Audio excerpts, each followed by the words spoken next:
ভিডিওর থাম্বনেল দেখে তো বুঝতেই পেরে গেছো নিশ্চয়ই যে কী নিয়ে ভিডিওটা হবে, কীভাবে থাকবে, কী বৃত্তান্ত, সমস্ত কিছু তোমরা জানতে পারবে। তার আগে যদি একটু স্মৃতিচারণে যাই, যারা নতুন তাদের জন্য, বা আমার পুরনো কথা যদি একটু শেয়ার করি। তো সালটা তখন 2023। বেশ অনেক দিন ধরেই ভাবছি যে একটা কিছু বানাতে হবে, একটা কিছু ইউটিউবে কিছু একটা করতে হবে, ভিডিও বানাতে হবে। তো ভাবলাম যে কী নিয়ে বানাবো, তো দেখলাম যেটা পারি অল্প সেটা নিয়েই বানাই। তো অঙ্কটা অল্প আধটু পারি, বাকিগুলো থেকে একটু ভালো পারি। তো দেখলাম চলো অঙ্ক নিয়েই বানাই, যে অঙ্কটা কী করে করা যায়। ফার্স্ট ভিডিও ম্যাথ স্ট্র্যাটেজি, তো বানাই। এবার ভাবলাম কোন ল্যাঙ্গুয়েজে বানাবো, বাংলা না হিন্দি। বাংলায় এসএসসির জন্য কেউ প্রিপারেশানই নেয় না, এখন তো তাও একটু বেড়েছে, আগে নেয়ই না। আমি যখন ফার্স্ট শুরু করি তখন এসএসসি বললে লোকে স্কুল সার্ভিস কমিশনই বুঝতো। তো আমাকে বলতো বিএড নেই, কী করে স্কুল সার্ভিস কমিশন দিবি, এরকম। মানে খুবই অসুবিধা, বাংলায় কেউ বানায় না। বাংলায় বানালে কি আদেও লোকে দেখবে, কারণ বাংলাতে কোনো রেপুটেটেড কেউ নেই। তারপর ভাবলাম হিন্দিতে বানাই। হিন্দিতে বানালে ওখানে অডিয়েন্স বেশি, আমি গোটা ভারতে যেতে পারবো। বাংলায় বানালে পশ্চিমবঙ্গ, ত্রিপুরা, আসাম এর মধ্যে শেষ, আর প্রবাসী বাঙালি যে কটা আছে বাইরের রাজ্যে। তো এই ভেবে অনেক দিন ধরে ছিলাম একটা ডাইলেমাতে যে কিসে বানাবো। তারপর ভাবলাম যে আমি যখন প্রিপারেশান নিচ্ছিলাম তখন আমার সমস্যা কী হচ্ছিল, আমি যদি কারোর সঙ্গে কথা বলি, কোনো মেন্টার হোক, কোনো স্যার হোক, তার সঙ্গে আমাকে হিন্দিতে কথা বলতে হয়। তাতে আমি আমার নিজের মনের ভাবটা সম্পূর্ণভাবে তার সঙ্গে প্রকাশ করতে পারি না। এটা যদি কেউ বাংলায় বলতো না, তাহলে আমি তাকে বোঝাতে পারতাম যে আমি কী পড়েছি। মানে বাংলায় জিনিসটা হলে ব্যাপারটা হেভি জমে যেত, কিন্তু ব্যাপারটা বাংলাতে আমি কাউকে পাইনি। তো আমিও যদি এখন হিন্দিতেই চলে যাই, তাহলে পরবর্তী প্রজন্ম যারা, তারাও এই বাংলাতে কিছু পাবে না। মানে তাদের জন্য, তারা যে এই যে আমার, মানে এই যে আমি যখন এসএসসির জন্য পড়ছি তখন আমার গোটা এরিয়াতে কেউ কোনো দিন সিলেকশন পায়নি। সে আমার কলেজ বহু দূর, সেইখানে একজনকে আমি চিনতাম। আমি একমাত্র একজনকে চিনতাম যে সিজিএলএ ক্র্যাক করে সিলেকশন হয়েছিল, এবং বাকি যাদেরকে চিনি তারা সব অবাঙালি। মানে জাস্ট ওই দেখছি ইনি এ করেছে, আমার সামনের কাউকে দেখতে পাচ্ছি না। তো এইখানে কি হচ্ছে যে সে পুরো বুঝতে পারবে আমাদের এখানকার সিচুয়েশানটা কী, কলকাতায় কী হয়, কোথায় কী, এরকম কেউ নেই কথা বলার। তা আমি যদি হিন্দিতে চলে যাই, তাহলে এরাও তো আর পরবর্তী প্রজন্মে কিছু পাবে না। তো তখন দেখলাম যে মানে বাংলায় গেলে রিচ কম, হিন্দিতে গেলে রিচ বেশি। কী করবো দেখলাম না আমি আমার নিজের মনের মতো করেও বলতে পারবো না হিন্দিতে, তো বাংলাতেই করব। মানে বাংলার প্রতি আমার একটা ভালোবাসা আছেই। মানে কলকাতাতে কী হয়, যারা থাকে তারা জানবে যে কোনো র্যাপিডো বুক করলে, উবের বুক করলে, বা ডেলিভারি দিতে আসলে তারা বেশিরভাগই সব হিন্দিতেই কথা বলে। মানে আমি এমন একজন যে ও যদি বাংলা বলে, মানে ও যদি বাংলা বোঝে, হিন্দি বলে, আমি ওর সঙ্গে টানা 1 ঘন্টা কথা বলে যাব। ও হিন্দিতে কথা বলবে, আমি বাংলায় কথা বলবো, আমার মুখ দিয়ে একটাও হিন্দি বেরোবে না। আমি হিন্দি বলতে পারি না তা না, হিন্দি আমি ফ্লুয়েন্ট বলতে পারি। ওকে, তো তারপরে বাংলায় বানালাম ভিডিও, দেখলাম না বাংলাতেই বানাবো, রিচ কম হবে হোক, আমি আমার নিজেরটাতে বানাবো। এমন হবে যে আমার নিজেরটা দিয়ে আমি হিন্দির সঙ্গে কম্পিট করব। তো তৈরি হলো ভিডিও। ম্যাথ স্ট্র্যাটেজিতে মানে ভিডিও বানাতে গিয়ে কোনো রকম কোনো ইকুইপমেন্ট নেই, কিচ্ছু নেই, পাতি মোবাইলে পুরো বানানো হচ্ছে। অ্যাপট্যাপ দেখে একটু পড়াশোনা করলাম, ওই মানে কী করে কী বানাতে হয়, তার আগে কোনো দিন বানায়নি, কোনো মানে ইয়েই নেই। কী করে এডিট করব, কী করব, থাম্বনেল কী করে তৈরি হয়, কোনো জ্ঞান নেই। জাস্ট বানিয়ে ফেললাম, বানিয়ে ফেলে একটা নতুন চ্যানেল বানিয়ে আপলোড করে দিলাম। এবার বন্ধু মহলে একটু পরিচয় আছে, লোকে ভালোবাসে খুব, মানে ভাই, দাদা, দিদি সবাই ভালোবাসে আমাকে খুব। আমার হোয়াটসঅ্যাপ কন্ট্যাক্টসও প্রচুর ছিল। অনেকে তো বলতো যে আমার হোয়াটসঅ্যাপে যতগুলো কন্ট্যাক্ট আছে, লোকের ফেসবুকে ততগুলো ফ্রেন্ড থাকে না। তো সেই করে রাতারাতি 100 ভিউও হয়ে গেল। তো আমি জানতাম পুরোটাই হচ্ছে ওই শেয়ার করে হচ্ছে, এটা তো আমার অডিয়েন্স না আস্তে আস্তে পৌঁছতে হবে। তারপর পড়ানো শুরু করলাম, ইউটিউবে কিছু ক্লাস করালাম, স্ট্র্যাটেজি দিতে তারপর আজকে একটা জায়গায় এসে দাঁড়িয়েছি।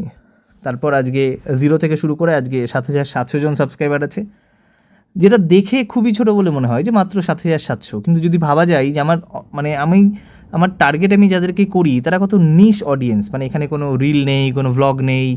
হ্যাঁ, অনেকেই আছেন যারা পড়ানোর সঙ্গে সঙ্গে সেখানে হয়তো কোনো এক্সট্রা জিনিসপত্র করে দিচ্ছে। এখন তো রিসেন্টলি 2-1টা মেলা টেলায় গেছিলাম, তাও একটু মজা করেই বানিয়েছি। যাই হোক, যে ঠিক আছে, এগুলো বানাতেই পারি।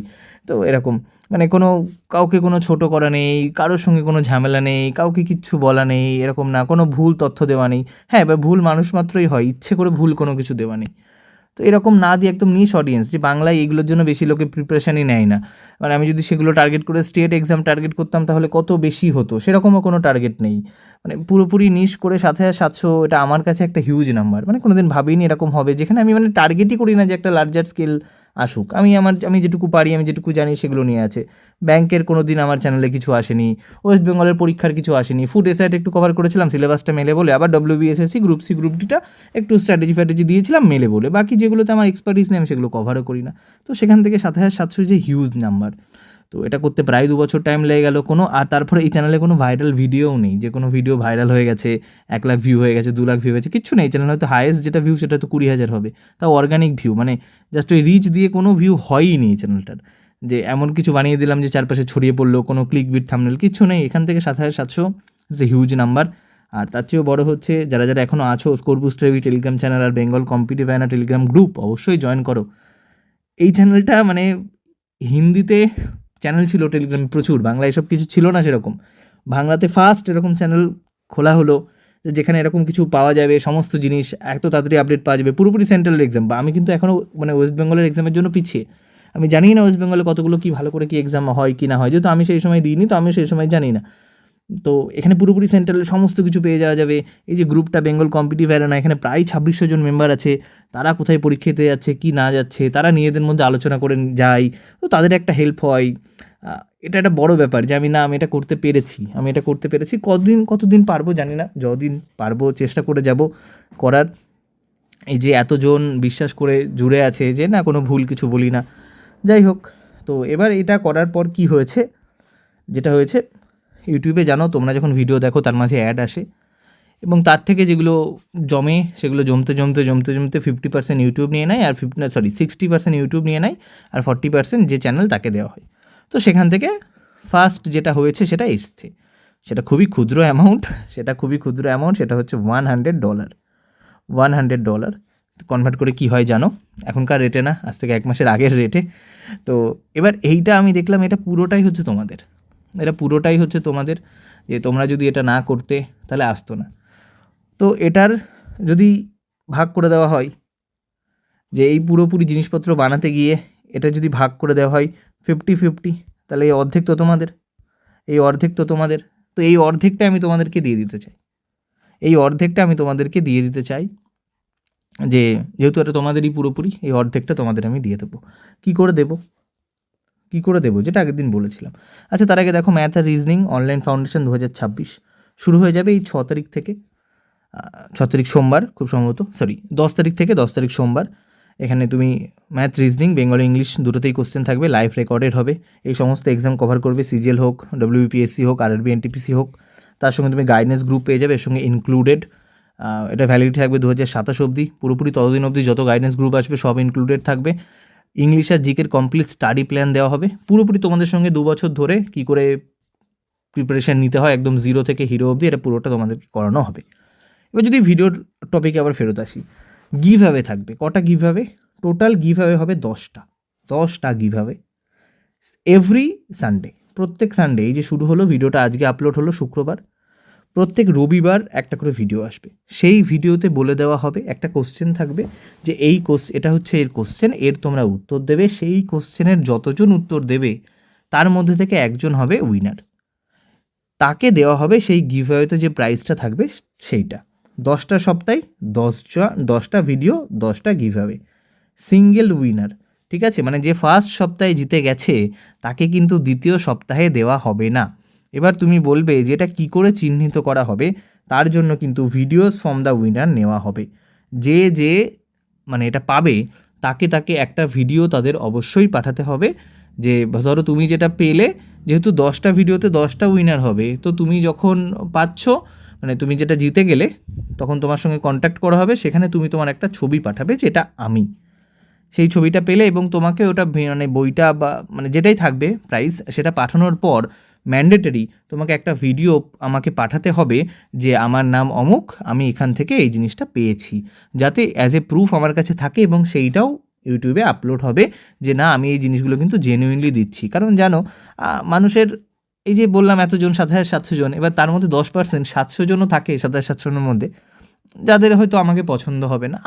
আমার খামতির জন্য হতে পারে যে পছন্দ হবে না, আমি নিশ্চয়ই কিছু ভুল করেছি ওই জন্য পছন্দ হবে না। তো এবার মানে আমি কাদেরকে দেখবো 90% যারা ভালো বলছে না 10% খারাপ বলছে তাদের আমি অবশ্যই 90% ভালো দেখবো, কিন্তু 10% যে খারাপ বলছে তারা যাতে খারাপটা বলতে না পারে তো সেই সুযোগটা আমি রাখবো না, যে হয়তো আমি আমার চেনা কাউকে দিয়ে দিয়েছি, এগুলো সব তো জানাই, যাদেরকে চেনে তাদেরকে দিয়ে দিয়েছি, এগুলো যাতে না হয়। তো তাই জন্য একটা ভিডিও তোমাদেরকে কিন্তু দিতে হবে। তো সেখানে যদি কারোর ভিডিও করতে আপত্তি থাকে সে তখন গিভঅ্যাওয়েতে পার্টিসিপেট করো না, আমি তাদেরকে এটাই সাজেস্ট করব। আর সিকোয়েন্স ক্যান বি ইন্টারচেঞ্জ, মানে আমি এখন দেখিয়ে দেবো পরপর কী আসবে, এর মধ্যে সিকোয়েন্সগুলো কিন্তু চেঞ্জ হতে পারে। আর প্রত্যেকটা ভিডিওর গিভঅ্যাওয়ের রুল আলাদা আলাদা হবে, মানে কী করে আমি উইনারকে বেছে নেব সেইটা কিন্তু ওই ভিডিওর মাধ্যমে তুমি পুরোপুরি দেখতে পারবে। এবার যদি আমি দেখি ফার্স্ট উইকের ফার্স্ট গিভঅ্যাওয়ে কী থাকবে, দেখো এবার তার আগে বলি যে গিভঅ্যাওয়েগুলো থাকবে এগুলো আমি একদম নিজের ওই ট্যাকের থেকে জিনিসপত্র মানে টাকা নিয়েই খরচা করে দেবো, কারণ কোনো কিছু প্রমোশন নেই, কিচ্ছু নেই এখানে, একদম নিজে কিনে দেবো। আমি প্রমোশন যদি নিতে পারতাম হয়তো অন্য কারোরটা দিতে পারতাম, কিন্তু সেগুলো দেবো না, যেগুলো এখন লেটেস্ট। আমি এখন পুরনো বই দিয়ে তো আমার কোনো লাভ নেই, একদম লেটেস্ট বই তোমাদেরকে আমি দেবো, যেগুলো তোমাদের পরীক্ষার জন্য কাজে লাগবে আগামী 2-3 বছর। তো ফার্স্ট এই বইটা তুমি পাবে first week. Second week third উইকে কী আছে, আচ্ছা সিজিএল 2026 যারা দিচ্ছ, নিজেদেরকে বেস্টভাবে দিতে চাও, তারা অবশ্যই গাইডেন্স গ্রুপ জয়েন করো, এবং এখানে একজনকেও কিন্তু গাইডেন্স গ্রুপও দেওয়া হবে, একজন। এটা সেকেন্ড উইকে থাকবে। থার্ড উইকে থাকবে আবার একটা বই। আচ্ছা এই গাইডেন্স গ্রুপ যারা যারা জয়েন করবে, নিজের বেস্টভাবে আপকামিং সিজিএল 2026 দিতে চাও, যারা যারা গাইডেন্স গ্রুপ জয়েন করবে তারা অবশ্যই কিন্তু এই নাম্বারে হোয়াটসঅ্যাপ করে যোগাযোগ করে নিও। আচ্ছা এটা চলে গেল সেকেন্ড থার্ড, তারপর এই দুটো বই পাবে তোমরা fourth fifth, sixth seventh. Railway science নিয়ে সবার থাকে, আমি তোমাদের যেগুলো যেগুলো কাজে লাগবে সেগুলোই খুঁজে বার করেছি। বাংলা বই একটা ভালো পেয়েছি, বাংলা বইটাও তোমাদের জন্য রেখেছি, যে ওকে যারা যারা বাংলা চাই, যেহেতু কোশ্চেন বাংলায় থাকে না, মানে বেশিরভাগ ক্ষেত্রে আমার কোশ্চেনে, ওকে টেক্সট বুক সাবস্ক্রিপশান তোমরা বলেছিলে এটাও দেওয়া হয়েছে, ম্যাথ রিজনিং কোর্সও কিন্তু দুজনকে দেওয়া হবে। তো টোটাল আমরা 10টা গিভঅ্যাওয়ে দেবো, টোটাল 10টা গিভঅ্যাওয়ে করা হবে প্রত্যেক রবিবারে। ধরো এই 6 তারিখ যে রবিবারটা, এই রবিবারে ফার্স্ট ভিডিও আসছে, এই ভিডিওতে বলে দেওয়া হবে কী কোশ্চেন, কী তোমরা কী করে প্রাইজ পাবে। পরের রবিবারে যে ভিডিওটা আসবে সেখানে থাকবে পরের গিভঅ্যাওয়ে প্লাস তার উইনারের নাম, এরকম করে 10টা ভিডিও হবে এবং 10টা সিঙ্গেল উইনার, মানে 10টা উইনার হবে। পুরো রুল ওখানে আরও ভালো করে বলে দেওয়া থাকবে। তো এটাই একটু প্রচেষ্টা করা হলো যে তোমাদের যাতে ভালো করা যায়, এবার দেখা যাক এটাকে তোমরা কীভাবে নাও। আমার এটা ইচ্ছে ছিল যে ওকে করে দেখি, মাঝখানে আমি এর আগেও একবার গিভঅ্যাওয়ে শুরু করেছিলাম, সেই সময় হয়তো তোমরা সেভাবে সাথে ছিলে না বলে আমি পারলাম না শুরু করতে, বন্ধ করে দিয়েছিলাম মাঝখানে, মানে অতগুলো ভিউ হতো না, তো মানে আসতোই না, মানে লসে দেওয়া হতো এরকম আর কি। আচ্ছা মানে ওই বইটা পোস্ট করতে যে খরচাটা লাগে সেটাও উঠে আসতো না। ঠিক আছে, তো এবার আবার শুরু করা যাক। গিভঅ্যাওয়ে করার আমার সবসময় ইচ্ছে থাকে যে না আমি এরকম দেবো, আমি প্রচুর জনকে আমার বই দিয়ে দিতাম, মানে আমিও খুব একদম নিম্নবিত্ত ফ্যামিলি থেকে এসেছি, কিন্তু আমার পড়ার বই আমি দিয়ে দিতাম সবাইকে পড়ার জন্য, আমি অন্যের কাছ থেকে চেয়ে পড়েছি প্রচুর, ওই জন্য আমিও দিয়ে দিতাম যে ওকে পড়ো। তো এবারও সেগুলোই চেষ্টা করছি, একটু সচ্ছল অবস্থায় এসেছি বলে। ঠিক আছে, ভিডিওটা ভালো লাগলে বন্ধুদের মধ্যে অনেকটা শেয়ার করো, আর কোনো ডাউট থাকলে কমেন্ট করো অবশ্যই। এই ভিডিওতে আশা করি কোনো ডাউট থাকবে না, একটু আস্তে আস্তে বলছি, একটু ইমোশনাল হয়ে গেছি। হ্যাঁ মানে দেখো একদম কিছুই না, কেউ চেনে না, সেখান থেকে একটা ছোট্ট জায়গায় এসেছি, ছোট্ট একদম জায়গা। হ্যাঁ মানে ইউটিউবে হয়তো বাংলা ইউটিউব কমিউনিটির মধ্যে এই চ্যানেলটার কোনো মানে নেই কিছু, কোনো মানে নেই বাকিদের যে মিলিয়ন সাবস্ক্রাইবার, কিন্তু আমি সেগুলো কোনো দিন মানে চাইতেও আসিনি, চাইলে হয়তো সেগুলোতে ওরকম অন্য কোনো রকমের কন্টেন্ট বানাতাম, সেগুলো বানাইনি। আমি যেটা চেয়েছি সেটা বানিয়েছি এবং সেটা নিয়ে আমি যথেষ্ট পরিমাণে খুশি। এটাই মানে বাইরে থেকে কেউ হয়তো দেখলে বলবে মাত্র 7,700 সাবস্ক্রাইবার, কিন্তু আমি জানি যে আমি যে নিশ জায়গায় আছি সেইখানে 7,700 ম্যাক্সিমাম নাম্বার। ওকে ঠিক আছে, চলো আজকের ভিডিও এমনি থাকছে, একটু ইমোশনাল হয়ে গেছি। ওকে চলো বাই।